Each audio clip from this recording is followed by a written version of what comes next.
찬양합니다. 나의 슬픔을 주가 기쁨으로 변화시키시네. 감당할 수 없네. 기뻐 춤추며 찬양해. 나의 슬픔을 주가 기쁨으로 변화시키시네. 잠잠할 수 없네. 기뻐 다시 한번 선포합니다. 나의 슬픔을 주가 기쁨으로 변화시키시네. 잠잠할 수 없네. 기뻐 춤추며 찬 할렐루야.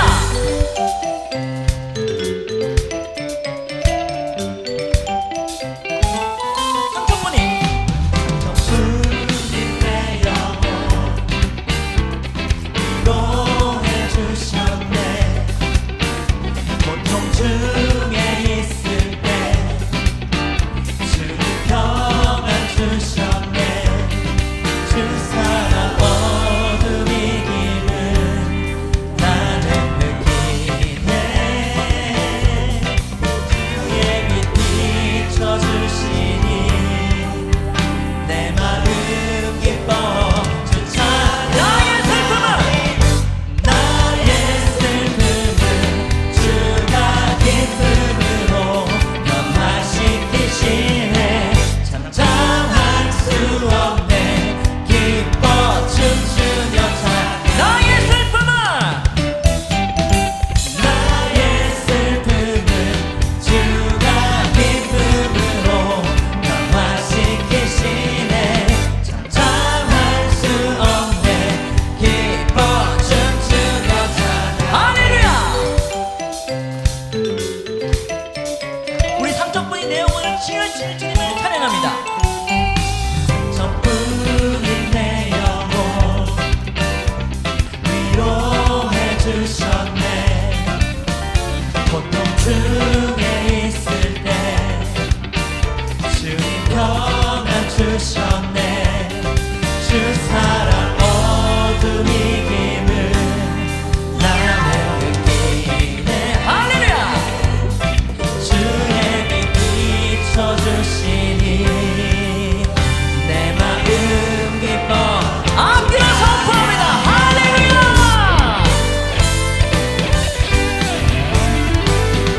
이 시간 저희 모든 슬픔을 참 평안으로 바꾸신 주 예수 그리스도를 전심을 다해 찬양합니다. 할렐루야. 나의 슬픔을 주가 기쁨으로 변화시키시네. 잠잠할 수 없네. 기뻐 춤추며 한 번 더. 나의 슬픔을 주가 기쁨으로 변화시키시네. 잠잠할 수 없네. 기뻐 춤추며 찬양해. 때론 주님 분노하실지라도 주의 은혜와 사랑 나의 평생에 내게 나의 슬픔을 주가 기쁨으로 변화시키시네. 잠잠할 수 없네. 기뻐 춤 마지막으로 선포합니다. 나의 슬픔을 주가 기쁨으로 변화시키시네. 잠잠할 수 없네. 기뻐 춤추며 찬양. 할렐루야.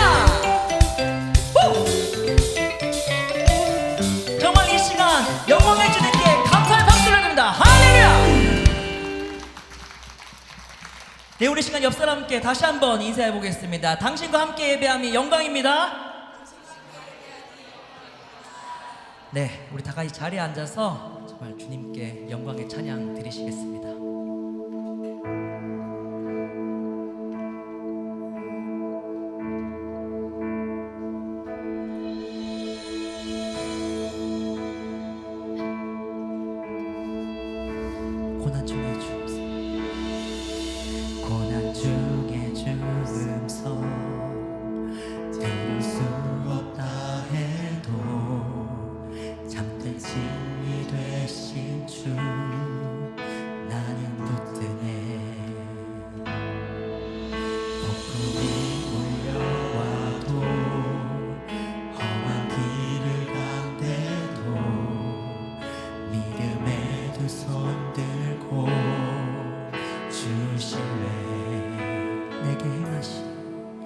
내게 행하신 그 놀라운 일 생명 주신 주를 기억하네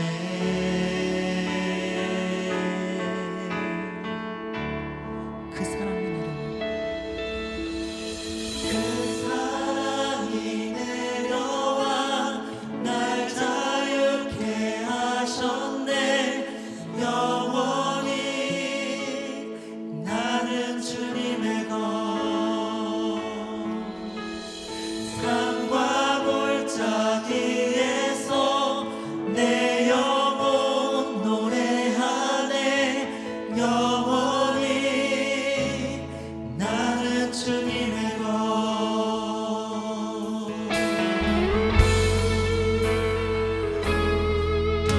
저희의 삶은 오직 주님의 것입니다. 주의 약속이 이루어져 주의 약속이 이루어져 소망이 넘칠 때도 은혜로운 주 손길 느낄 때도 주를 향한 갈망과 겸손한 마음으로 믿음의 두 손 들고 주실래 내게 행하신 그 놀라운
주신 하루를 말씀과 찬양으로 기도로 예배하게 하시니 감사를 드립니다.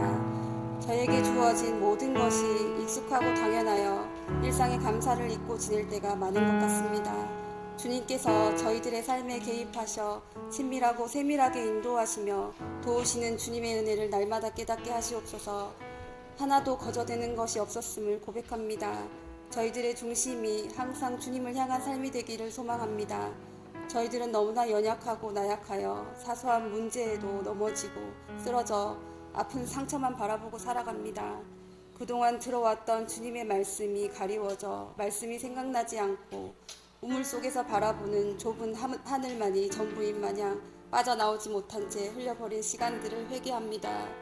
계속해서 주님의 말씀이 저희들의 삶 속에서 묻어나게 하시고 주님이 인도하시는 운전대를 믿고 믿음으로 나아가는 저희들이 되게 하시옵소서. 이 나라를 긍휼히 여겨 주시옵소서. 세상에는 전쟁과 기근이 여전히 이어지고 있고 정세가 불안정하여 민심은 더욱 악화되고 위기감을 느낍니다. 약점이라도 발견되면 그것으로 타격을 입히고 어떻게든 깎아내리기 바쁜 세상을 보며 밝은 미래를 예상하기는 어렵습니다. 주님, 나라를 대표하는 위정자들이 주님이 주시는 바른 생각과 바른 가치관으로 이끌어갈 수 있도록 지혜를 허락하여 주시옵소서. 다음 세대가 주님의 통치 아래 안전하고 밝고 행복한 삶을 살아갈 수 있도록 도와주시옵소서. 교회를 위해 기도합니다. 세일의 새벽 기도회에 이어 두날개 국제 컨퍼런스를 은혜롭게 이끌어 주심을 감사합니다. 좋은 날씨를 허락하시고 먼 길 오고 가는 길 안전하게 지켜주심을 감사합니다. 새벽 기도회와 컨퍼런스를 통해 성도들이 말씀의 충만함으로 덧입어 기도의 지경이 넓어지게 하시고 뜨거운 열정으로 새해를 시작하게 하시니 감사합니다.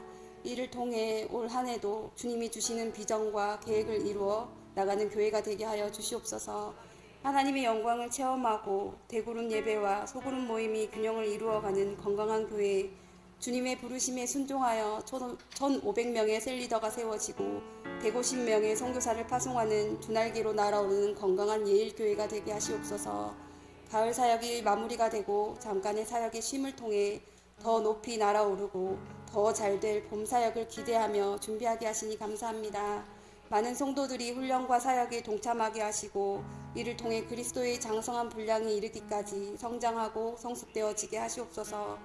그런즉 먼저 그의 나라와 그의 의를 구하라. 그리하면 이 모든 것을 너희에게 더하시리라 하신 말씀을 기억하며 나아가는 저희들이 되게 하여 주시옵소서.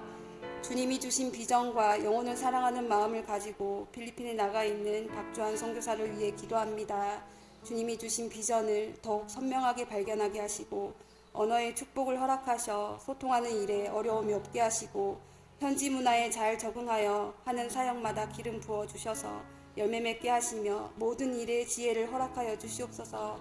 연합의 선교를 힘있게 감당하게 하시옵소서. 앞으로도 곧 파송되는 예비 선교사들에게도 주님 함께 하셔서 마음이 흐트러지지 않게 하시고 모든 상황과 여건들이 순적하게 잘 준비되어지게 하시옵소서. 어려운 상황 가운데 함께 하시는 주님만을 의지하게 하시옵소서. 예일교회를 사랑하시어 저희들의 영적 지도자로 삼으신 목사님을 위해서 기도합니다. 삶 속에서 이루어지는 여러 방해와 어려움 속에서도 주님이 주신 비전이 흐트러지지 않게 인도하여 주시옵소서. 많은 일정과 사역 속에 영육이 지치지 않도록 날마다 눈동자처럼 보호하여 주시옵소서. 목사님과 같은 말, 같은 마음, 같은 뜻으로 함께 동역하는 동역자들을 붙여주시고 말씀을 준비하실 때나 말씀을 선포하실 때 주님이 주시는 능력 안에 행하게 하시며 그 말씀을 듣는 성도들이 믿음으로 말씀을 받아 눌려있고 답답한 모든 것들이 치유되게 하시옵소서. 참 자유와 회복을 경험하게 하시옵소서. 목사님을 도와 함께 동역하는 사모님에게도 주님이 주시는 영육의 강건함, 지혜와 여러 은사를 주셔서 주신 그대로 행하는 사역이 풍성한 열매로 나타나는 삶이 되게 하시옵소서. 새 자녀에게도 주님의 이끄심에 순종하며 달려가는 충성된 일꾼으로 인도하여 주시옵소서. 주님, 어려운 상황과 환경에 놓여있는 성도들을 굽어 살펴주시옵소서. 육체적인 질병으로 몸이 불편하여 아픈 이들과 마음이 공고하고 지쳐있는 이들의 마음을 위로하여 주시옵소서. 무뎌진 마음 때문에 말씀을 들을 수 없는 이들에게 말씀을 듣고 깨달을 수 있도록 마음과 생각을 열어주시고 지혜를 주시옵소서. 관계가 어려운 이들에게 관계의 축복을 허락하시고 세상의 일로 분주한 가운데 있는 이들에게 주님이 주시는 참 평안과 여유를 가지게 하시옵소서. 돕는 이들을 붙여주시고 도우시는 주님을 경험하게 하시옵소서. 서로 섬기고 서로 사랑하게 하여 주시옵소서. 지금 이곳이 주님이 주시는 축복임을 깨달아 감사가 넘치는 삶이 되게 하시고 주님만이 우리의 기쁨이요 소망이 되게 하여 주시옵소서. 예배를 위해 수고하고 헌신하는 모든 사역자의 손길과 그 마음을 받아주시고 축복하여 주시옵소서. 예배의 시종을 주님께 맡겨드립니다. 저희들의 예배를 가장 기쁘게 받으실 주님께 감사드리며 사랑과 진리이시며 우리를 구원하신 예수 그리스도의 이름으로 기도합니다. 아멘.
안녕하세요. 청년 B-2목장 정용준입니다.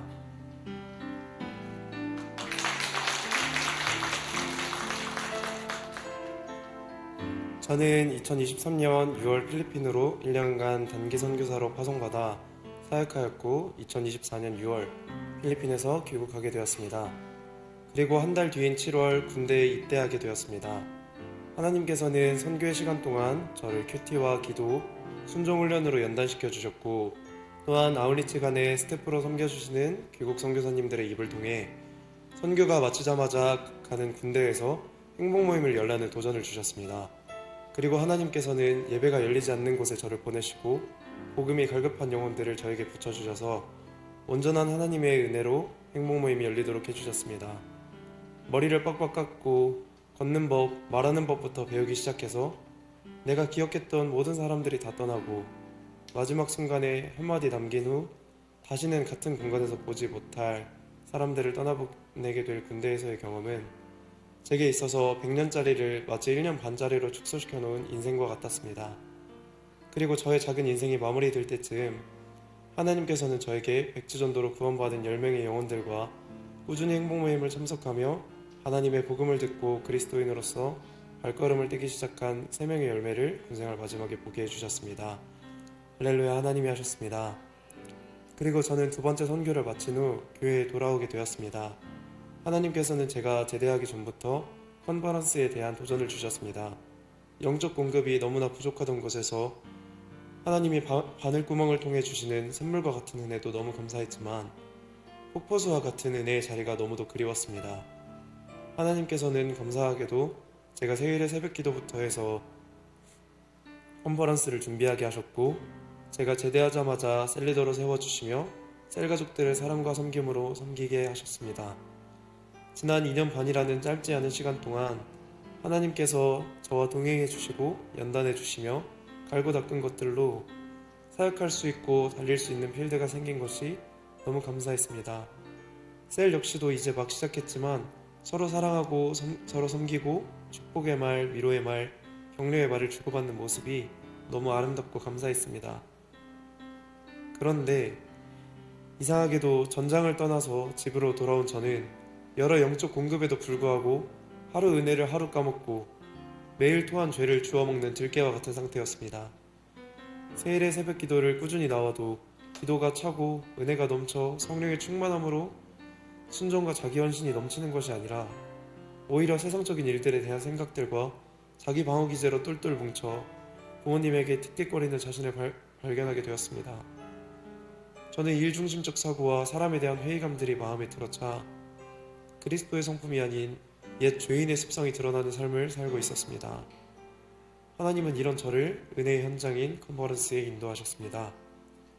새벽부터 서둘러 도착한 컨퍼런스에서 첫 찬양이 시작되자마자 강력하신 성령의 임재를 느껴 펑 터져버린 눈물을 주체할 수 없었습니다. 주변에서는 신나는 찬양에 박수치며 신나게 찬양하는데 혼자 엉엉 울며 찬양하게 됐습니다. 컨퍼런스를 준비하는 지체들이 얼마만큼의 도구기도를 쌓아왔는지 느낄 수 있었습니다. 그러나 은혜도 잠시 또 다시 기도도 제 눈물도 잠긴 수도꼭지처럼 멈춰 흐르지 못했습니다. 컨퍼런스를 오기 전 주일 목사님의 설교 말씀처럼 하나님은 저의 육체와 혼을 달래주셨지만 진정한 회복은 말씀에 있기 때문이었습니다.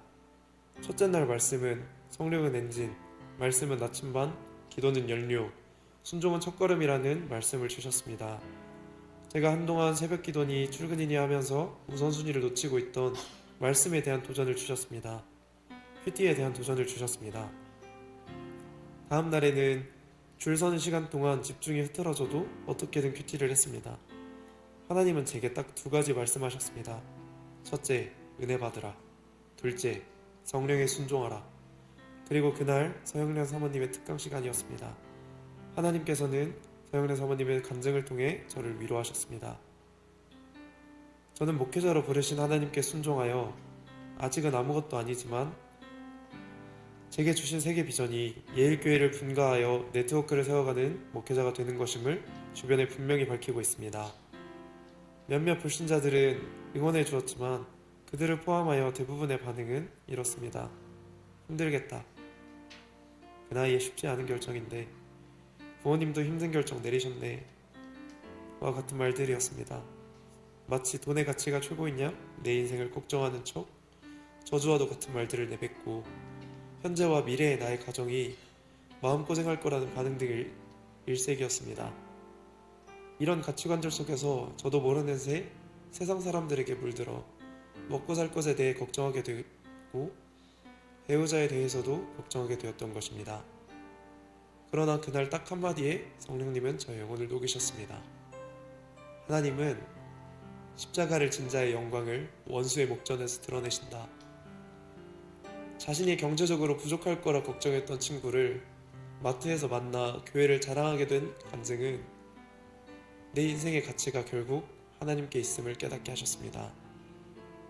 제가 평강을 추구하느라 오히려 발견하지 못한 불안함이 있음을 깨닫게 하셨습니다. 저의 불안함을 발견하고 주님 앞에 모든 문제를 내려놓자 그리스도인의 성품을 닮아 달려가는 길이 열렸습니다. 제가 선교와 군대 동안에 하나님께서 내 생명을 매 순간 지켜주시고 하나님 나라에 동참하게 하신 것을 느끼게 하셨습니다. 폭포수와 같이 넘치는 사랑과 성령으로 충만하여져 저의 심령은 깨끗해졌습니다. 말씀 중 건강한 사역자는 하나님의 진정한 사랑을 깨닫는 사역자라는 말씀을 떠올리게 하셨습니다. 하나님은 그 사랑을 통해서 아이들이 졸 때 저의 판단함으로 아이들을 깨우기보다 졸았던 저를 기억하게 하시며 저를 위해 눈물로 기도하신 선생님들을 기억하게 하셨고 저 역시도 눈물로 기도하게 하셨습니다. 또 하나의 가장 큰 은혜는 찬양의 가사를 통한 주의 음성이었습니다. 보고 들은 자 전하게 되네. 이 기쁜 소식을 누가 전하리요. 하나님은 제게 보이셨고 들려주셨습니다. 제가 감히 다 이야기하지 못할 정도의 큰 은혜를 제게 주셨습니다. 큰 사랑을 제게 보이셨습니다. 예수 그리스도께서 인생의 모든 문제를 해결해 주셨다는 것입니다. 저에게 더 이상의 걱정은 없었습니다. 성령께서 말씀하셨습니다. 내가 너를 지을 때 가라는 말씀으로 새 피조물로 지었고 그렇기에 너에게 그 많은 사랑을 보고 들려준 것이라고. 저는 새 피조물로 불렸습니다. 사랑으로 부르셨습니다. 저는 하나님의 진정한 사랑을 보고 들은 자입니다. 저는 평생 복음을 전할 수밖에 없는 것입니다. 앞으로 평생 말씀과 성령으로 충만한 삶을 살아내야 할 사랑의 책임이 제게 있는 것입니다. 어린 저를 사랑으로 양육하시고 지혜 없는 저를 훈계보다 기도와 섬김으로 이 자리까지 세워주신 예일교회 모든 성도님들께 감사드립니다. 부족한 저를 제자 삼아주시고 한 발짝 한 발짝 순종의 길을 걸어가는 방법을 알려주시고 스승으로서 비전을 향해 먼저 본을 보이시며 계속해서 이끌어주시는 사랑하는 담임 목사님께 감사드립니다. 사랑받을 가치조차 없이 무익한 나를 부르셔서 진정한 사랑으로 나를 구원하시고 새 피조물로 지으시고 나를 끝까지 인도하시는 나의 하나님, 모든 감사와 영광과 찬양을 올려드립니다. 우리가 지난 주간에 세일의 새벽 기도회를 마무리하고 바로 컨퍼런스로 갔죠. 정말 큰 은혜가 있는 시간이었고 저도 여러 번 참석했지만 이번이 가장 좋은 시간이었다라고 생각이 들 정도였습니다. 또 이번에 세일의 새벽 기도회가 정말 감사한 건 제일 많은 그 개근자가 이번에 나왔습니다. 그래서 24,572명이 개근을 하셔서 그 중에 대표로 한 분에게 오늘 개근상을 좀 드리고, 그리고 다른 분들은 이제 상이 다음 주에 다 준비가 된다고 합니다. 오늘은 한 분만 이렇게 하겠도록 하겠습니다. 개근상 대상자는 임가윤 자매 앞으로 나오겠습니다. 자.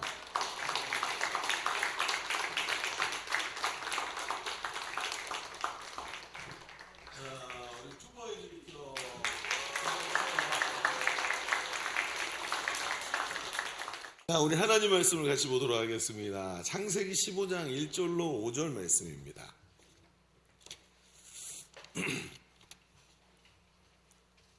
창세기 15장 1절로 5절 말씀. 우리 한 절씩 교도하겠습니다. 앞에도 나와 있죠?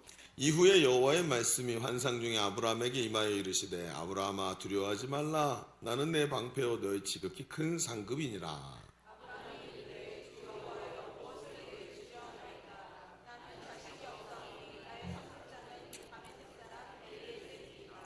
아브라함이 또 이르되 주께서 여호와의 말씀이 그에게 임하여 이르시되 그 사람이 내 상속자가 아니라 내 몸에서 날 자가 내 상속자가 되리라 하시고 그를 같이 합니다. 시작. 그를 이끌고 밖으로 나가 또 그에게 이르되 내 자손이 이와 같으리라. 아멘. 그래요. 뭔가 엉켰습니다. 그죠? 그래요. 여러분, 전에 제가 학교 다니면서 초등학교 때 민방위 훈련이 있는 날에는 선생님이 저희한테 얘기를 했어요. 얘들아, 오늘 민방위 훈련이 있는데 사이렌이 울리면 당황하지 말고 이렇게 행동해 하고 행동 수칙을 가르쳐 줬어요. 행동 요령을 주는데, 그때만 해도 민방위 훈련이라는 게 공습 대비 훈련이었죠. 그래가지고 폭탄이 떨어지는 걸 가정해서 거기에 행동 요령을 줬습니다. 그래서 어떻게 했냐면, 사이렌이 울리면 빨리 의자 밑으로 들어가고, 그리고 엄지손가락으로 귀를 막고, 그리고 나머지 손가락으로 눈을 가려, 그리고 입을 벌려, 이렇게 얘기를 했어요. 왜 그런지 아시죠? 폭탄이 떨어지면 그 충격 때문에 뇌 속에 파열이 일어날까봐 입을 벌리게 하고, 눈이 튀어나오지 않도록 눈을 가리고, 귀에 고막 터지지 않도록 엄지손가락으로 가리게 한 거예요. 그때 저희는 그게 뭔지 잘 몰랐어요. 그러니까 이게 폭격을 맞았을 때 대처 요령이었다는 거죠. 끔찍한 얘기입니다. 저희 초등학교 때 이걸 연습했으니, 어찌 보면 이게 지금 얼마나 지났다고 이렇게 평화로운 세상 우리가 맞이했잖아요. 근데 요즘엔 그러다 보니까, 세상이 바뀌다 보니까, 그러면 민방위 훈련하면은 그 다음엔 자연재해에다가 행동 요령을 맞춰서 얘기를 해준다고 합니다. 그런데 한번 생각해 보시죠. 왜 행동 요령이 필요할까요? 왜 위급하고 긴급한 상황이 닥치면 행동 요령을 왜 가르쳐 주는지 여러분 잘 아시죠? 당황하고 어려워하니까 어쩔 줄 몰라서 우왕좌왕 하다가 골든타임을 놓치게 될 때가 많기 때문에 행동 요령을 가르쳐 줍니다. 그래서 행동 요령을 잘 숙지하고 그러고 있는 게 굉장히 중요하죠. 그래서 가끔 요즘에 어떤 영상들을 보면, 길 가다가 갑자기 어떤 사람이 심장마비로 쓰러졌는데 사람들이 어떻게 할 줄 몰라서 이거 뭐야, 왜 넘어졌어 그러는데, 어디선가 사람이 나타나고 막 CPR을 시도하죠. 그리고 사람들한테 당신이 빨간 옷 입으신 분 119에 전화하세요 하고 시키죠. 그럼 그게 다 행동 요령 안에 들어있어요. 그런 사람들이 누군가 하고 보니까 나중에 휴가를 받거나 비번인 소방관 또는 간호사 이런 분들이 그냥 몸에 배가지고 탁 그렇게 해가지고 사람을 살려냈다는 얘기들을 합니다. 이게 뭐죠? 행동 요령의 중요성입니다. 그런데 여러분, 이런 행동 요령이 필요한 것은 이런 긴급 상황만은 아니라고 생각을 합니다. 사람이 자기가 감당할 수 없는 상황이나 사건을 만나면 그 다음에 어떻게 되죠? 우리가 잘 쓰는 말 중에 놓아버린다라는 말을 쓰죠. 사람이 어떻게든 삶을 유지해 오는데, 그리고 어려움 속에서도 이겨가는데, 사람이 살다가 설상가상, 즉 엎치고 덮치는 상황이 오면 한 가지로는 이 팔로 감당하고 또 하나는 이 팔로 감당하는데 하나가 도움이 잡을 수가 없는 거예요. 그러니까 사람이라는 존재가 이렇게 어려움이라는 게 갑자기 무슨 전쟁이 터지고 이런 일이 아니라 삶의 설상가상, 엎치고 덮치기 시작하면 감당이 안 되고 그 다음부터 마음을 추스릴 수가 없다는 거죠. 그때부터 어떻게 됩니까?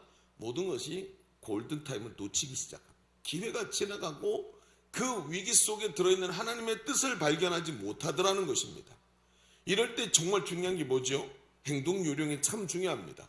어떻게 해야 하는지 알지 못하고 눈에 보이는 대로 닥치는 대로 하면서, 그렇죠, 마치 물에 빠진 사람이 지푸라기라도 잡는 심정으로 이것저것 닥치는 대로 잡다 보면 인생의 엉뚱한 자리에 가서 있는 것을 우리가 알게 되는 것입니다.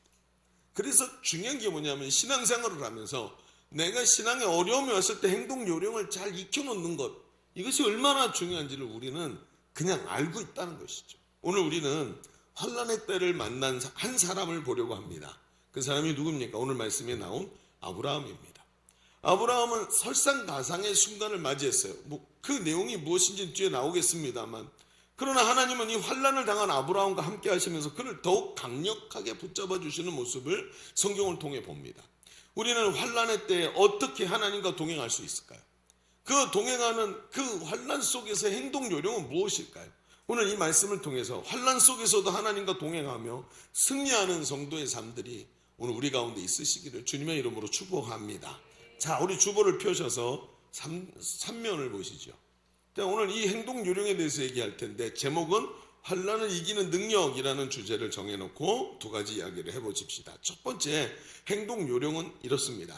환난 속에서 하나님의 주권을 인정하는 것이 먼저입니다. 자, 우리의 첫 번째 행동 요령은 환난 속에서 하나님의 주권을 인정하는 것이 먼저라는 것입니다. 자, 오늘 우리가 읽은 말씀은 너무나 잘 아는 말씀이죠. 여러분, 이제 아브라함이 애굽으로 내려갔다가 아내인 사라를 빼앗길 뻔한 위기를 만나죠. 그때 하나님께서 지켜주신 것을 경험한 아브라함이 조카 롯과 함께, 그리고 애굽 왕 바로가 준 많은 재물을 가지고 올라오게 되죠. 부자가 됩니다. 그때 조카 롯과 함께 있는데 얼마 지나지 않아서 문제가 발생하죠. 이들이 유목민인데 이들의 재산인 양떼가 너무 많아서 목동들끼리 목초지로 인한 다툼이 일어나기 시작합니다. 먹을 것도 필요하고 먹일 것도 필요하고 물도 마셔야 되는데 다 제한적인데 이게 많은 재산이 함께 있으니까 부딪히기 시작하는 거죠. 아브라함이 이 상황을 보면서 롯을 보내기로 결심을 합니다. 그러면 롯을 불러갖고, 얘야, 우리끼리 싸우면 안 되지 않겠니? 네가 좌하면 내가 우하겠다. 네가 먼저 정해라. 그랬더니 롯이 소갈머리가 요만한 롯이 가만히 들어서 보니까 소알 동편에 저 소돔과 고모라 성이 있는 쪽을 보니까 먹을 것이 풍부한 거예요. 그게 풍성한 겁니다. 그리고 그쪽으로 자신의 삶을 정합니다. 왜? 눈에 보기에 풍부하니까. 여러분, 이것이 롯이 만나는 재앙의 시작입니다. 삶의 선택이 중요한 줄로 믿습니다. 성도의 삶이 그저 내 눈에 보이는 윤택감을 따라서 선택하는 것이 아니라 하나님 앞에서 하나님이 부르신 자리를 향해 선택하고 나가야 할 줄로 믿습니다. 사람이 가지고 있는 생각, 그저 내가 오늘도 먹고 사는 것이 인생의 목적이라면 롯과 같은 선택을 하게 됩니다.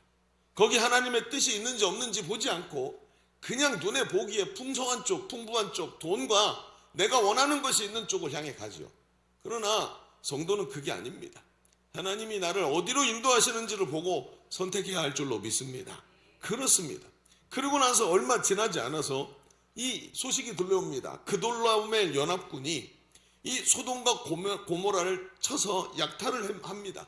그러니까 왕들이 모여가지고 연합을 해서 싸움을 했는데 그 속에 롯이 말려 들어간 거예요. 소돔에 살고 있던 롯이 잡혀갔고 재산도 다 뺏겼다는 것이죠. 아브라함이 그 소리를 듣고 자신이 기르던 가병들, 집에 있던 무사들이죠. 이 가병들을 이끌고 그돌라오멜 연합군과 전쟁을 합니다. 그리고 조카 롯을 구출해냅니다. 싸움에서 이긴 거지요. 그런데 그 일 이후에 이 일 때문에 지금 아브라함에게 문제가 생겼어요. 무슨 문제가 생겼냐? 마음에 두려움이 왔다는 거예요. 성경에 하나님께서 두려워하지 말라 그러시는 모습을 보니까 지금 아브라함의 마음에 두려움이 왔어요. 왜 두려움이 왔을까 하고 생각을 해보니까 그돌라오멜 연합군이 아브라함에게 복수를 하기 위해서 다시 쳐들어올 것이라는 생각이 안 들 수가 없지요. 당연하지요. 맞은 놈은 발 뻗고 자도 때린 놈은 웅크리고 자는 겁니다. 그러니까 이런 생각이 들기 시작합니다. 전쟁에서 승리해서 취한 포로들과 재산들을 다 아브라함이 가졌다면 포로들에게 군사훈련도 시키고 재산을 가지고 병사들도 뽑고 이래가지고 더 큰 군사력을 만들고 복수에 대비했으면 괜찮았을 텐데 아쉽게도 승리한 아브라함이지만 아무것도 가진 게 없었어요. 나중에 그 뒤에 이야기가 나오겠습니다만 아무것도 가지지 못했습니다. 심지어 성경에 보니까 조카 롯도 다시 돌아가서 소돔성에 살고 있는 겁니다. 이쯤 되면 아유 삼촌 제가 잘못했습니다. 삼촌이 저를 아들처럼 키워주셨는데 제가 버르장머리 없이 삼촌을 떠나서 제가 먼저 선택했던 곳에서 제가 인생이 이렇게 됐네요. 하나님 앞에서 제가 죄를 지었습니다. 이래야 되는데 이놈이 그냥 지가 가던 길로 가는 거예요. 그러니까 사람이 이렇습니다. 뭐가 잘못됐는지 바라볼 생각이 없어요. 그리고는 아브라함을 보시죠. 옆에 의지할 혈육도 없고 자기를 보호해 줄 것도 없고 보복당할 것에 대한 근심에 휩싸여서 두려움에 떨고 있는데 이때 하나님께서 아브라함을 찾아오신 거예요. 그리고 하시는 말씀이 오늘 우리가 읽은 말씀인 겁니다. 자, 1절을 한번 읽어볼까요? 1절 같이 읽어보겠습니다. 시작. 이후에 여호와의 말씀이 환상 중에 아브라함에게 임하여 이르시되 아브라함아 두려워하지 말라. 나는 내 방패요 너의 지극히 큰 상급이니라. 자, 이렇게 말씀을 시작하시는 거예요. 우리 잘 아는 말씀이죠. 어떤 분들은 아마 이 말씀을 암송하고 계실지도 모릅니다. 그런데 이 내용이 이렇게 쉬운 얘기가 아닙니다. 가만히 들어보십시오. 나는 너의 방패다 그랬어요. 방패라는 말은 이해가 되시죠? 상황을 보니까 이 말이 이제 보복을 당할 수도 있는데 걱정하지 마라, 두려워하지 말라, 나는 내 방패요. 그런 거 보니까 이게 이해가 돼요. 그런데 그 뒤에 너의 큰 상급이라, 너의 지극히 큰 상급이라 말씀하시는 거예요. 그냥 상급인가 보다. 그게 아닙니다. 하나님께서 아브라함에게 이렇게 말씀하시는 이유가 있어요. 여러분, 여기에 이 말씀이 큰 상급이라 그랬는데 다른 성경에 보면 이 상급이라는 단어를 보상이라는 단어로 바꿔서 쓰고 있어요. 그래서 여기 원어로 쓰인 단어가 보상이라는 단어로도 쓰이기도 하고, 심지어 이 단어가 에스겔서 29장 9절에 보면 이 보상이라는 이 단어로 쓰였는데, 여기서 이 보상이라는 단어가 그 문맥을 보면 전쟁에서 승리하였을 때 취하는 전리품이나 노예들이라고 표현이 돼요. 그러니까 지금 하나님께서 너의 방패여 큰 상급이다 그럴 때 이 상급이라는 뜻이 뭐예요? 네가 얻을 전리품이 나다, 이렇게 얘기를 하는 거예요. 말 좀 이해가 안 되는 것이죠. 여러분 조금만 돌이켜서 보면 이 말이 이해가 됩니다. 무슨 뜻이냐면, 아브라함은 전쟁에서 그돌라오멜 왕의 연합군과 함께 싸우지요. 맞서 싸웠는데, 그리고 이겼어요. 이겨서 전리품을 다 가져왔습니다. 그랬더니 그 싸움에 함께했던 소돔왕은 아무것도 못했지요. 그 역청밭에 빠져갖고 꼼짝도 못한 놈이니까. 근데 이 소돔왕이 지가 왕이라고 아브라함에게 마치 자기가 상을 주는 것처럼 재산은 네가 다 가지고 노예들은 다 나한테 가져와라, 이렇게 얘기를 해요. 마치 지가 무슨 연합군이라도 형성한 것처럼. 그런데 그 얘기를 듣고는요, 아브라함이 창세기 14장 23절에 이런 말을 합니다. 자, 같이 읽어봅시다. 시작. 네 말이 내가 아브라함으로 치부하였다 할까 하여 내게 속한 것은 실 한 오락이나 들매끈 한 가닥도 내가 가지지 아니하리라. 자, 이 전쟁을 네가 이기게 만들었고 네가 나에게 부자가 되도록 만들어졌다고 네 그 주둥이로 말할까 봐 내가 아무것도 안 가진다. 네 다 가져라. 그리고 던져버리고 왔다는 거예요. 왜요? 이 전쟁 누가 이기게 한 거예요? 하나님이 이기게 하신 거예요. 그러니까 이 하나님이 나를 이기게 하신 것을 저놈이 저기 가로챌까 봐, 뒤에 영광을 하나님 받지 못하실까 봐 오히려 그걸 싹 버리고 네 다 가져라. 그러고는 아무것도 안 가지고 나왔어요. 그런데 그 대목을 쭉 읽다 보면 무슨 장면이 나오냐면, 이런 모든 노예와 전리품들을 포기했는데 마치 아브라함이 자기가 모든 것을 다 그것을 가진 것처럼 하나님께 전쟁에 승리한 전리품의 10분의 1을 멜기세덱이라는 제사장에게 주면서 하나님께 11조를 드려요. 기가 막히죠. 자기는 다 버렸고 안 가져와 그랬지만 이 모든 걸 나에게 하나님 주신 거를 나는 하나님의 영광을 위해 거절했지만 그것을 주셨으니까 그것에 대해 11조를 하나님께 드리는 거예요. 이 11조의 내용이 아주 중요한 게 이겁니다. 내가 가진 것을 11조를 드린 게 아니었던 거예요.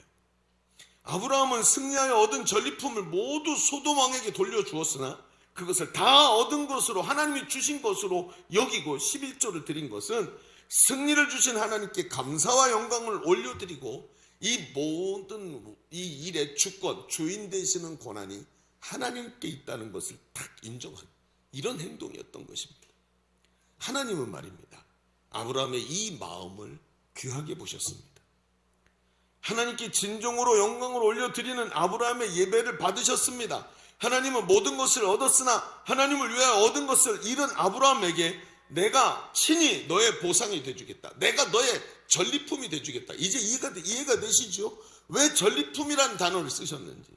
하나님께 드렸더니, 여러분, 내가 하나님께 이렇게 해서 드렸어요. 이거 하나님 겁니다 하고 드렸어요. 그랬더니 하나님께서, 그래? 이게 내가 너한테 준 건데 네가 이 주권을 나한테 줬구나. 그래, 내가 주인 됐으니까 내 법 아래서 이걸 이렇게 더 귀하게 만들어서 너에게 다시 주마. 이게 하나님이시라. 나는 하나님께 드린 게 미약하지만 하나님께 주권을 드렸더니 하나님께서 풍성히 주시는 법을 갖고 계신 생명의 성령의 법으로 우리가 드린 것과 비교할 수 없는 것으로 채워주신다라는 모습이 여기 이 장면에 나타나고 있는 것입니다. 전쟁에 승리하여 전리품을 취하였다면 그돌라오멜 왕이 해올 복수를 분명히 준비하고 막아낼 수 있었을 것입니다. 그러나 아브라함은 하나님의 영광을 위해 그것을 포기했더니 하나님이 친히 아브라함이 포기한 그 방패가 되고 아브라함이 포기한 그 전리품이 되어주시겠다고 그러는 거예요. 그돌로오멜이 복수하려 올 때 하나님이 든든한 지원군이 돼주시겠다고 하나님의 주권을 인정하니까 이렇게 하나님이 다가오시더라는 거예요. 여러분, 우리는 말입니다, 자주 환난 속에 딱 들어가는 순간 내 삶 속에서 나를 도와줄 수 있는 것을 찾기 시작합니다. 수많은 재물과 자원, 내가 가용할 수 있는 많은 기회들을 찾기 시작합니다. 나를 도와줄 수 있는 유능한 사람을 찾습니다. 이 문제를 타개할 수 있는 기가 막힌 묘수들을 찾습니다. 그런데 시간이 지나면 그런 것들이 나의 도움이 되지 않는다는 것을 알게 되죠. 오히려 그것이 마치 내 주인인 양 소돔 왕처럼 지가 나를 승리하게 만들어 준 것인 양 하면서 내 목을 조여오고 있는 것을 우리가 얼마나 많이 경험해 봤습니까? 사도 바울을 가만히 들여다보십시오. 사도 바울은 군인들에 의해서 죄수의 몸이 신분이 되어서 로마로 압송되고 있었습니다. 그런데 그 일행이 타고 있던 배를 타고 가는데 그 배가 떠나서 항해를 하다가 유라굴로라는 광풍을 만납니다. 그러니까 풍랑이 왔는데 뭐 하루쯤 이틀쯤 풍랑에 시달릴 수 있습니다. 아니요, 몇 주 동안 계속되는 거예요. 얼마나 이 광풍이 오죽하면 미친 바람이라고 얘기했겠습니까? 태풍 이게 아니라 미친 바람, 이게 방향성이 없어. 아니, 특히 이 바람이 그냥 지나가는 게 아니라 우리를 따라서 계속 맹맹맹 돌면서 2주 동안이나 안 없어지는 거예요.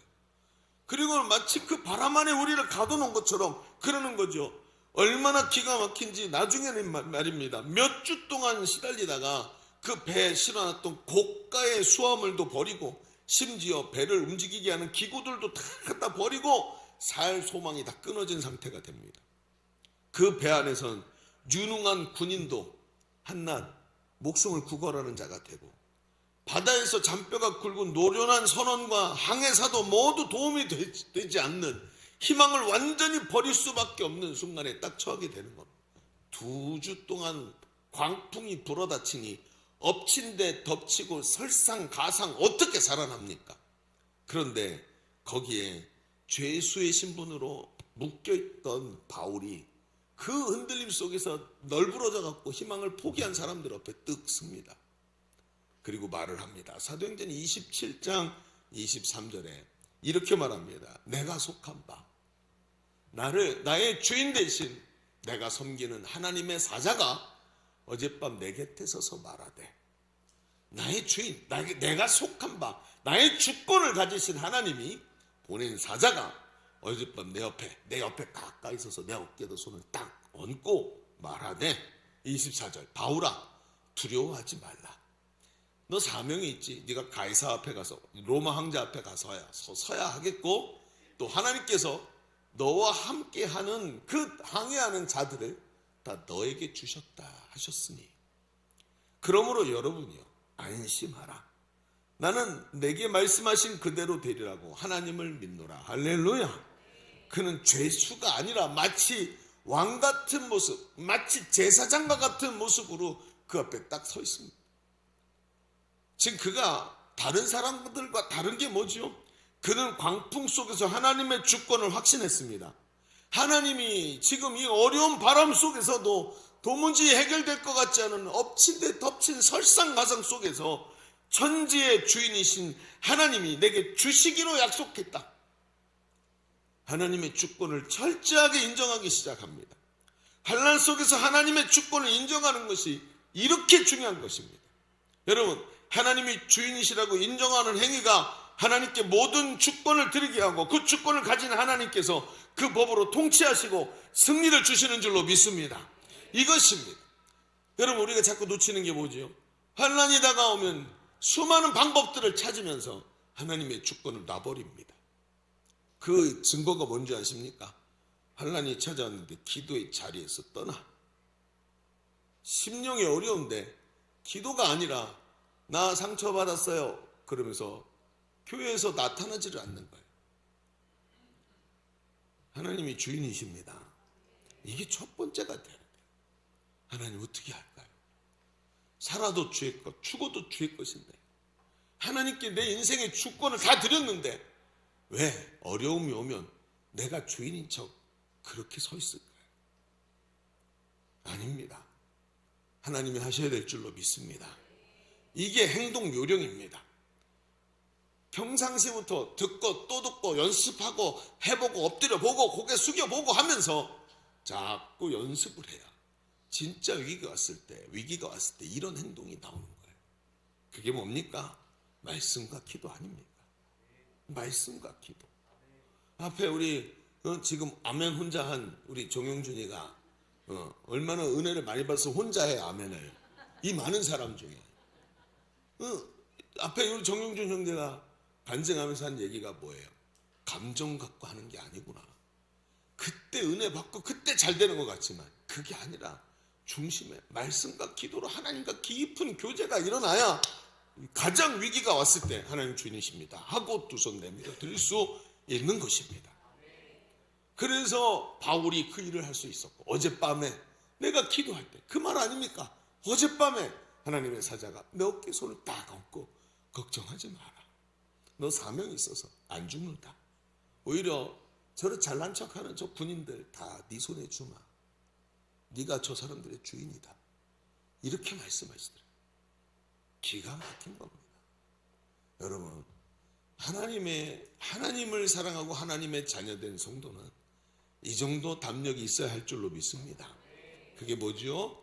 바로 하나님의 주권을 인정하는 거예요. 그때부터 이런 일이 벌어지는 것입니다. 우리 첫 번째 얘기를 좀 정리해 보십시다. 우린 지금까지 환난 중에 있을 때 행동 요령에 대해서 말하면서 그 첫 번째 행동 요령이 환난 속에서 하나님의 주권을 인정하는 것이 첫 번째라고 얘기를 했습니다. 먼저라고. 아브라함은 설상가상 도와줄 사람 하나 없는 어려움 속에서 하나님의 주권을 인정하며 하나님께 11조를 드렸습니다. 하나님은 그 주권을 받으셨고 하나님이 주인 되셔서 찾아오셔서 그의 방패가 되어주시고 그가 손으로 짚지 않았던 전리품이 되어주셨다는 거예요. 그렇습니다.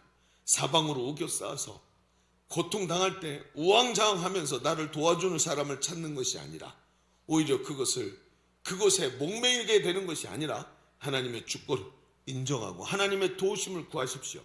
하나님께서 내 앞서서 승리하시는 모습을 보게 될 줄로 믿습니다.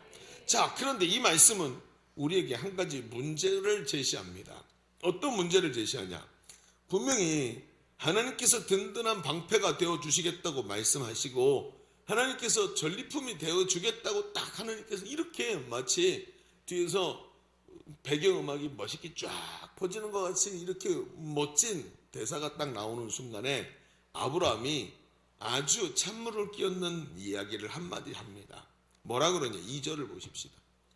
2절 뭐라 그래? 아브라함이 이르되 2절이죠. 1절이 아까 읽었죠. 내가 너의 큰 상급이라 그랬죠. 2절 아브라함이 이르되 주 여호와여 무엇을 내게 주려 하시나이까? 나는 자식이 없사오니 나의 상속자는 이 다메섹 사람 엘리에셀이니이다. 여러분 무슨 뜻입니까? 하나님 지난번에도 그 얘기 하셨잖아요. 지난번에도 저보고 자식이 저렇게 많게 해주시겠다고 약속하셨잖아요. 근데 아직도 그거 성취 안 됐잖아요. 아니 무슨 약속을 계속 무슨 공수포를 날리십니까? 지난번에 한 얘기라도 좀 지켜주세요.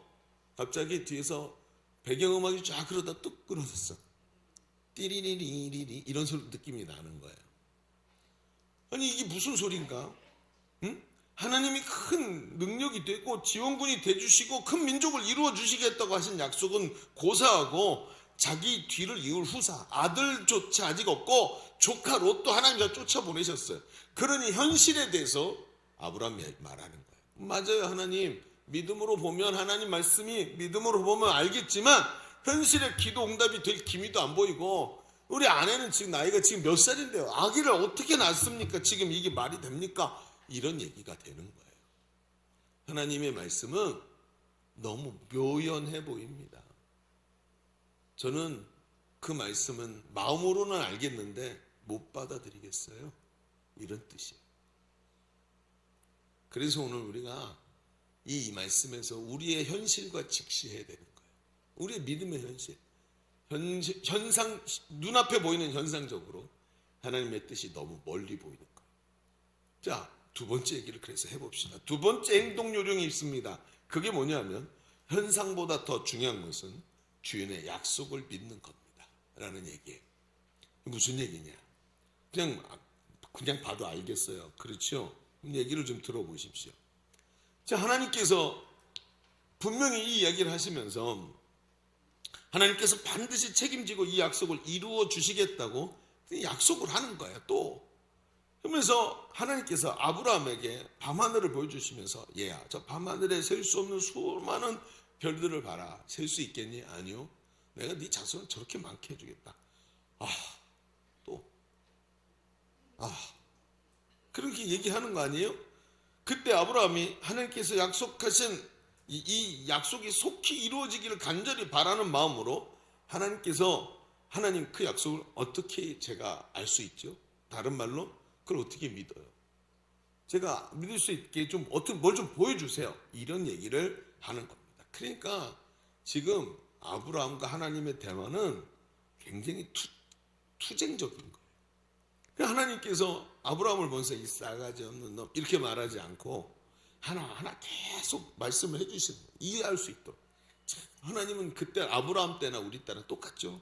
하나님은 긍휼을 가지고 계속 인내하시면서 믿지 못하는 우리의 어깨를 두들기면서 계속 믿을 수 있도록 보여주시는 거예요. 그 다음 절로 쭉 내려가 보면 그런 얘기가 나와요. 오늘 우리가 몇 절까지 읽었죠? 5절까지 읽었죠.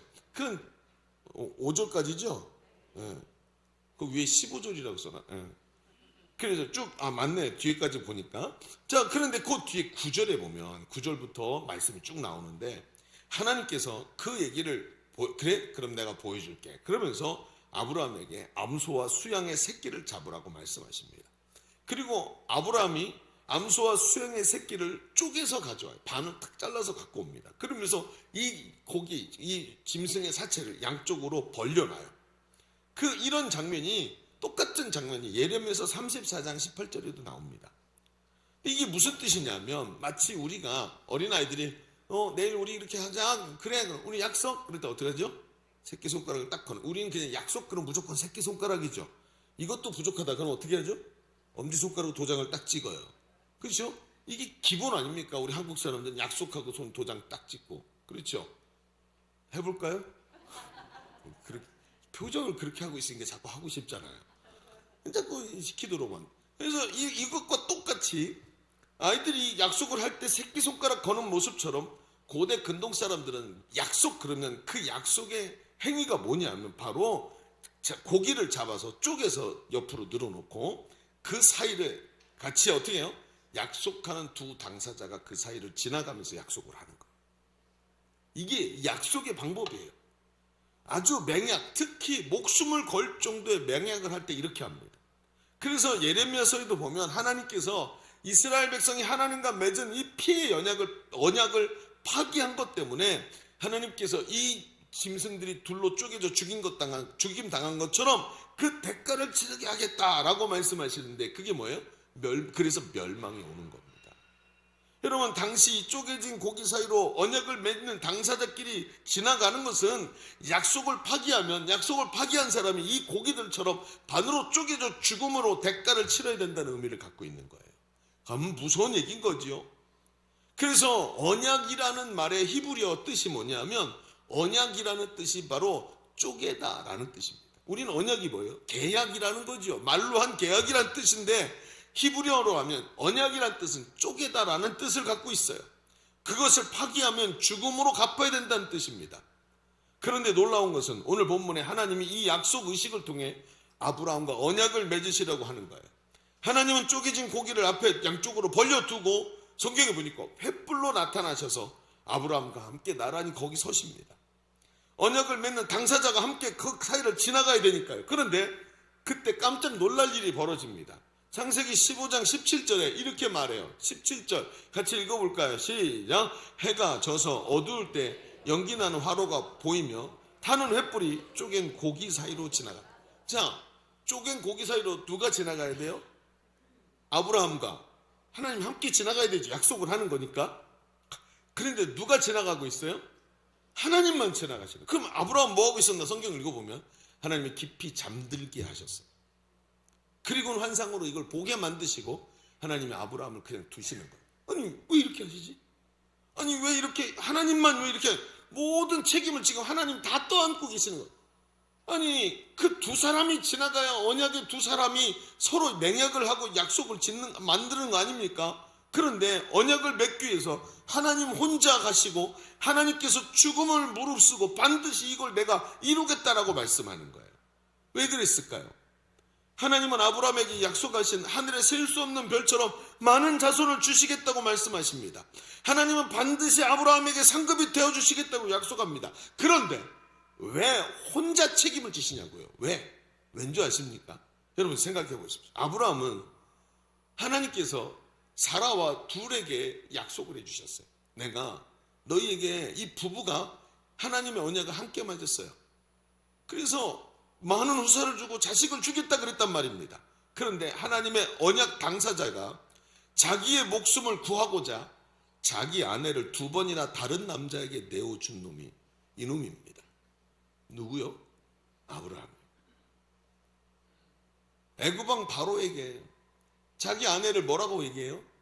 누이 동생이라고 얘기해서 그러고 너와 내가 결혼으로 이제 맺자. 그리고 아내를 뺏어가죠. 한 번 했으면 아이고 하나님 잘못했습니다. 그런데 이렇게 살려주시고 다시 돌려주셔서 감사합니다 라고 말했을 텐데 2번 똑같은 짓 2번을 해요. 이게 사람이 위기에 빠지니까 지푸라기 잡는 형태로 똑같은 모습을 합니다. 여러분 청년들은요 이렇게 말도 안 되는 일을 계속하고 이렇게 약속도 못 지키는 사람을 뭐라고 부르는지 아십니까? 빌런이라고 부릅니다. 빌런. 아주 친구로 껴주지도 않아요. 이 못난이 빌런이라 그럽니다. 게임할 때 같은 팀을 이루었는데 계속 그놈이 구멍이야. 거기서 계속 무너져. 그 빌런이라 그래요. 아무리 해줘도 못해. 얘는 안 되겠다. 너 나가. 그리고 갖다 버려야 되는 거예요. 그런데 하나님께서 그 일을 알고 계셔. 얘야, 네가 그런 거 알고 있어. 네가 그렇게 넘어지고 쓰러지고 그렇게 목숨 구걸하니라고 아내를 다른 남자 손에 2번이나 빼앗길 거다 다 알고 있어. 알고 너를 불렀어. 이렇게 말씀하셔. 하나님께서 그래서 아브라함의 아내를 다른 남자의 손에 뺏길 때마다 자손에 대한 언약을 하나님이 하셨기 때문에 그걸 이루기 위해서 하나님께서 사라를 다시 뺏어서 아브라함의 품에 다시 주시지 않습니까? 응? 여러분 하나님이 나서서 그 일을 하시더란 말이에요. 알아요. 하나님께서 얘 이 약속 못 지켜. 이거 나랑 같이 여기 지나가잖아. 얘 죽어도 수백 번도 더 죽어야 돼. 얘 못 지켜. 그래서 하나님이 어떻게 하신 거예요? 너는 자고 있어. 내가 할게. 그리고 하나님이 책임을 다 떠안으셨어. 이 모습은 오늘 우리에게도 그대로 와 있지 않습니까? 이 사건 이후에 아브라함의 후손인 이스라엘 백성이 하나님과 맺은 언약을 파기해서 죽음으로 멸망당할 수밖에 없을 때도 하나님께서 어떻게 하십니까? 성자이신 하나님, 바로 우리 주 예수 그리스도를 이 땅에 보내주셔서 그들 대신해서 그 언약을 깨뜨린 그들을 대신해서 죽기까지 하심으로 그들이 하나님께 구원받도록 만들어주셨죠. 아브라함의 자손이 다 예수 그리스도로 구원받아 하나님 자녀가 될 수 있도록 예수님 하나님께서 혼자 피 흘려서 십자가에 죽으시지 않으셨습니까? 예수님의 십자가에 달리시면서 마지막 말씀이 뭐였습니까?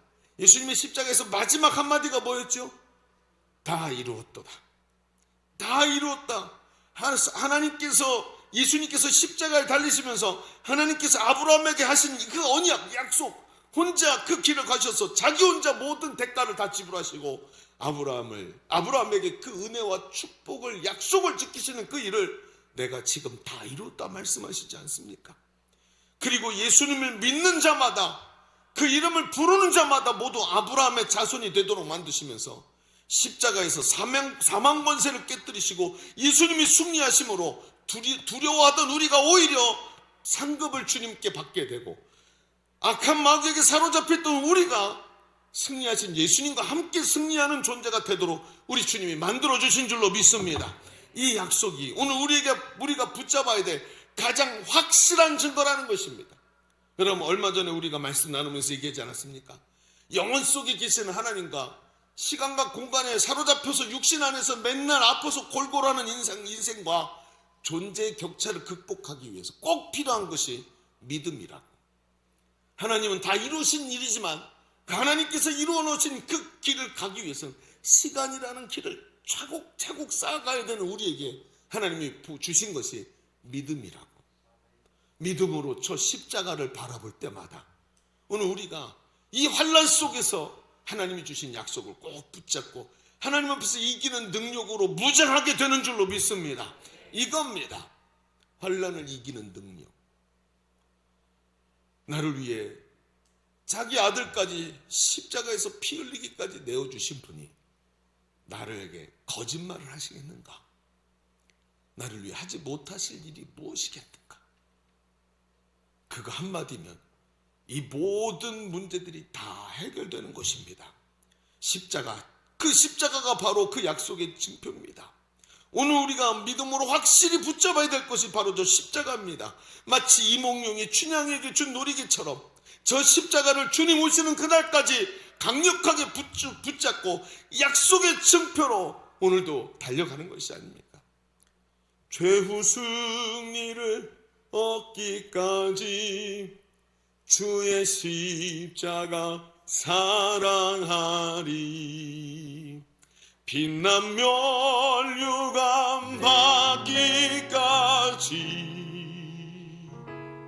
험한 십자가 다시 한번 최후 승리를 얻기까지 최후 승리를 얻기까지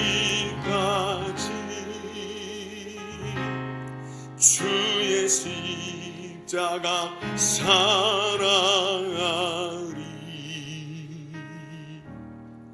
빛난 멸류관 받기까지 험한 십자가 붙들겠네. 할렐루야, 할렐루야. 바로 그래서 우리에게 저 십자가를 보여주시는 것입니다. 여러분, 우리는 자주 현실의 벽에 부딪혀 좌절합니다. 현실 말입니다. 하나님 주신다면서요. 언제 주실 겁니까? 그런데 주님은 벌써 다 이루셨습니다. 지금은 환난의 터널을 빠져나오지 못하고 당황하고 우왕좌왕하면서 마치 골든타임을 놓치고 엉뚱한 것에 우리의 마음을 빼앗기고 있는 것은 아닙니까? 아니요. 하나님은 반드시 약속을 지키십니다. 아들까지 내어주셨는데 뭘 안 주시겠습니까? 오늘 우리가 붙잡아야 될 게 무엇입니까? 여러분, 현실이요? 현실이 진짜든가요? 지나고 나니까 현실이 거짓 아니든가요? 내가 저 복권에 맞을 것 같잖아요. 그렇지 않습니까? 현실이 꼭 복권 같지 않습니까? 이렇게 될 것 같아요. 지나고 나니까 꽝이었어. 현실이 진짜든가요? 아니요. 믿음이 진짜입니다. 하나님의 약속이 진짜입니다. 그것을 붙잡아야 돼요. 아들을 내어주시니가 무엇을 아끼시겠습니까? 오늘 우리의 믿음이 가장 강력한 행동 요령이라는 것을 알아야 합니다. 사랑하는 성도 여러분, 이것이 바로 예수님께서 십자가에서 이루신 언약입니다. 주를 믿는 자마다, 십자가를 붙잡는 자마다 끝까지 승리하는 은혜를 우리에게 주시는 줄로 믿습니다. 오늘도 아브라함의 영적 후손되어서 하나님 나라를 유업으로 받게 하신 분이 예수님인 줄로 믿습니다. 그 예수님의 십자가를 붙잡고 오늘도 하나님께서 횃불로 쪼개진 고기 사이로 홀로 지나가시는 것을 바라보면서 그 약속 붙잡고 환난의 시기에 끝까지 승리하면서 여러분, 좌로 우로 치우치는 게 아니라 행동 요령 가지고 그대로 달려가서 승리하는 믿음의 성도들 되시기를 주님의 이름으로 축원합니다. 축원합니다. 우리 같이 기도하시겠습니다. 오늘 말씀의 은혜를 붙잡고 기도하십시다. 하나님, 그렇습니다.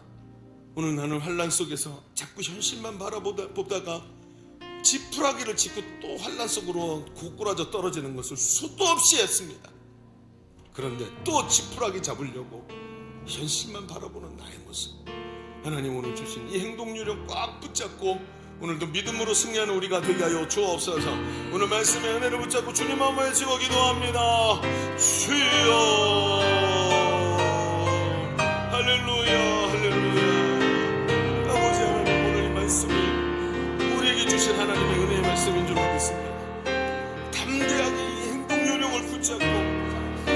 사는 자 되게 하여 주옵소서.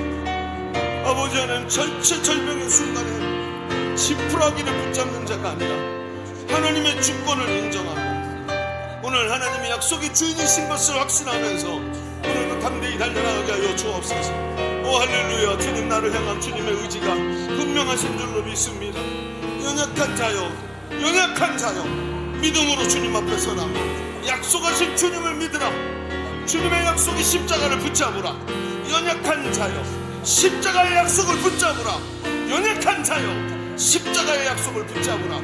오늘도 하나님이 약속하시는 그것을 붙잡고 담대한 믿음으로 달려나가 승리하는 믿음의 사람 되게 하여 주옵소서. 하나님 감사합니다. 오늘도 나의 연약함을 뛰어넘어 저 십자가를 붙잡는 자마다 빛난 면류관 얻게 될 줄로 믿습니다. 이 땅에서 행동 요령을 딱 정해놓고 믿음으로 주인 되신 하나님 앞에서 주의 주권을 확신히 붙잡고 서서 승리하는 믿음의 사람들 다 되게 하여 주옵소서. 예수님의 이름으로 기도하옵나이다. 아멘. 우리 하나님께 영광의 박수 올려드립니다. 아멘. 우리 이 시간 찬송하면서 준비하신 예물 하나님께 올려드리겠습니다.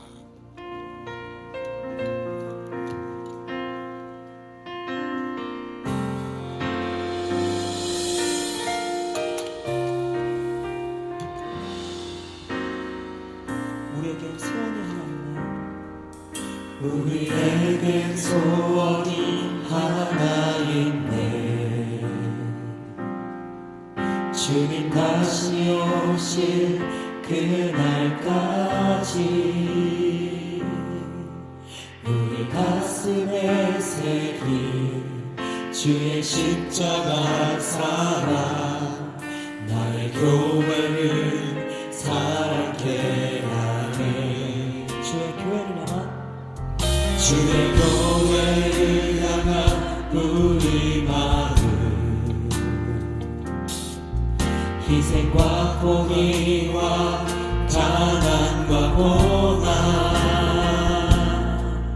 하물며 죽음조차 우릴 막을 수 없네.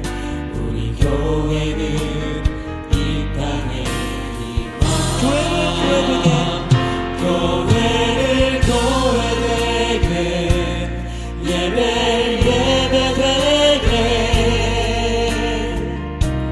우리 사용하소서. 진정한 부흥의 날 오늘 임하도록 우리 사용하소서. 우리에겐 소원이 하나 있네. 우리에겐 소원이 하나 있네. 주님 다시 오실 그날까지 우리 가슴에 새긴 주의 십자가 사랑 나의 교회를 사랑케 하네. 주의 교회를 향한 우리 마음 주의 교회를 향한 우리 마음 희생과 포기와 가난과 고난 하물며 죽음조차 우릴 막을 수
참 귀한 날 주셔서 이렇게 하나님 앞에 마음을 다해 예배하고 주의 말씀 앞에 무릎을 딱 꿇게 하시니 감사합니다.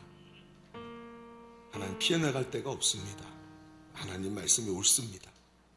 주여 그 말씀이 내게 성취되게 하여 주시옵시고 하나님 앞에서 그 약속 붙잡고 오늘도 달려가는 성도의 삶이 되도록 축복하여 주옵소서.